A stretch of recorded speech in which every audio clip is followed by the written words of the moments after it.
Kasus investasi bodong berkedok trading kembali menelan korban. Sebuah aplikasi trading Fahrenheit dilaporkan ratusan korbannya atas dugaan penipuan, tindak pidana pencucian uang, hingga undang-undang ITE. Para korban robot trading Fahrenheit ini mengaku mereka mengalami kerugian hingga 75 miliar rupiah. Salah satu korban yang juga diketahui seorang artis, Chris Rian, menduga kerugian penipuan berkedok robot trading ini mencapai 5 triliun rupiah. Sebelumnya, polisi telah menetapkan Indra Kents dan Doni Salmanan menjadi tersangka kasus judi online dan tindak pidana pencucian uang. Polisi juga menyita sejumlah aset yang dimiliki kedua afiliator.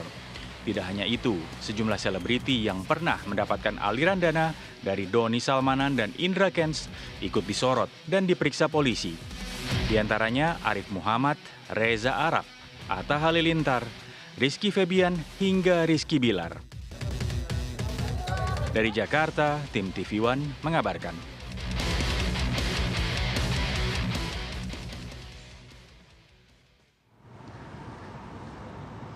Oke, kita akan langsung bahas karena ini menjadi hal yang menarik dan juga banyak disoroti berkaitan dengan aliran dana, kemudian perputaran uang seperti apa. Saya hadirkan langsung pakarnya pakar nih di studio ya. Ada Kepala PPATK, Pak Ivan Yustia Vandana. Selamat pagi, Pak Ivan, apa kabar? Pagi, Mbak. Baik, alhamdulillah. Assalamualaikum warahmatullahi wabarakatuh. Waalaikumsalam warahmatullahi wabarakatuh. Pak Ivan, langsung aja. Ini kan yang kemudian banyak sekali disoroti publik, termasuk juga aparat, adalah berkaitan dengan binary option ya. Nah, sebelumnya ini apakah kemudian PPATK sudah pernah menelusuri perputaran uang berkaitan dengan platform binary option ini? Ya, makasih Mbak. Jadi PPATK memang sudah melakukan analisa, sudah panjang ya. Untuk kasus ini sendiri kita sudah hampir 6 bulan. Jadi kita sudah menemukan banyak sekali laporan transaksi keuangan mencurigakan yang dilaporkan oleh pihak penyedia jasa keuangan kepada PPATK terkait dengan penyimpangan dari profil dari beberapa pihak. Dan ternyata kemudian diketahui bahwa pihak-pihak ini terkait dengan penipuan platform yang binari dan segala macam. Tapi kalau ditanya apakah PPATK itu sudah melakukan analisis sejak kapan gitu ya, kita sudah mulainya sejak tahun 2021. Hanya memang kan kasus ini kemudian menguat setelah adanya laporan dan kemudian adanya dugaan penyimpangan yang dilakukan oleh pihak-pihak yang Mbak sebutkan tadi. Oke, nah itu bagaimana sih kemudian, ini tentu juga harus diberikan pemahaman juga untuk masyarakat luas. Bagaimana kemudian bisa disebut bahwa platform binary option ini sebagai tindak pidana pencucian uang? Nah ini bagaimana PPATK menjelaskan soal ini? Ya.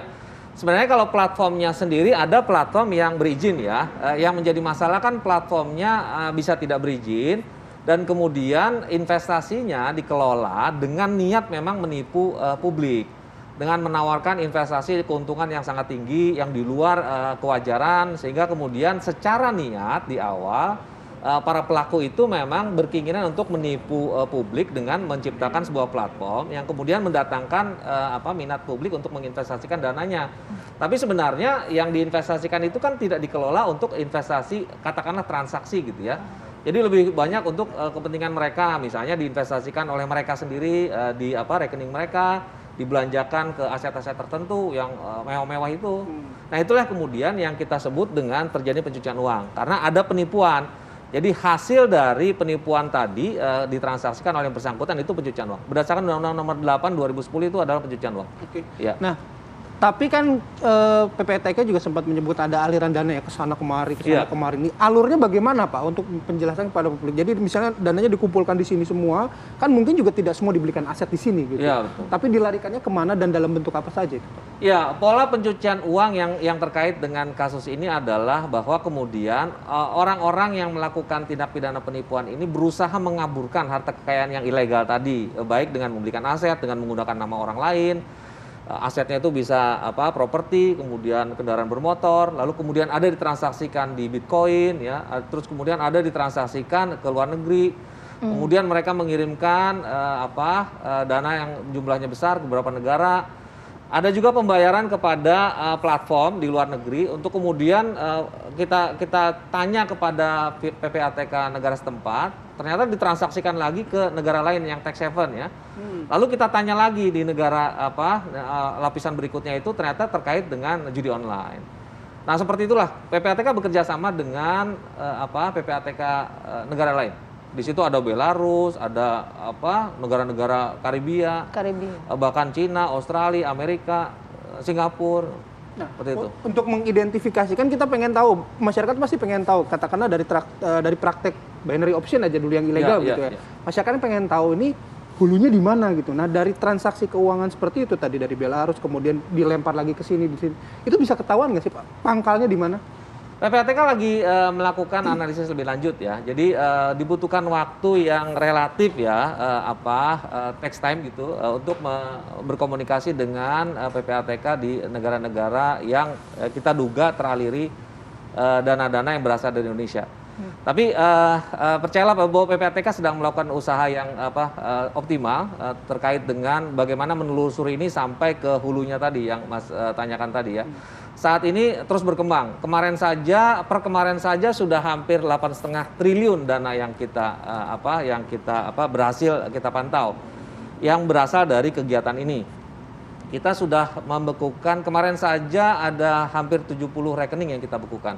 Dan kita juga menemukan transaksi yang luar biasa besar di sisi Bitcoin, ratusan miliar. Jadi terus berkembang.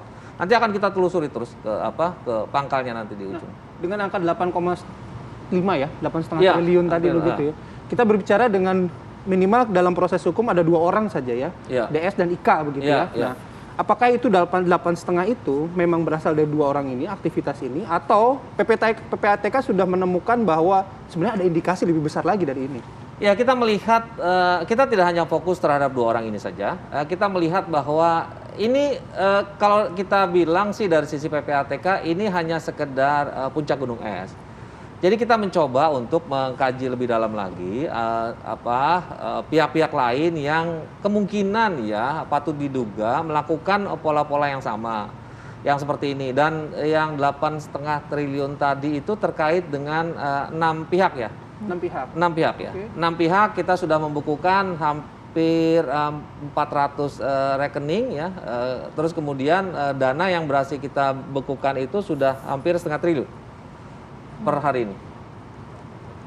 Dana yang kita bekukan berdasarkan kewenangan PPATK, dan penyidik juga sudah membukukan hampir 100 miliar ya yang dibukukan oleh penyidik sendiri.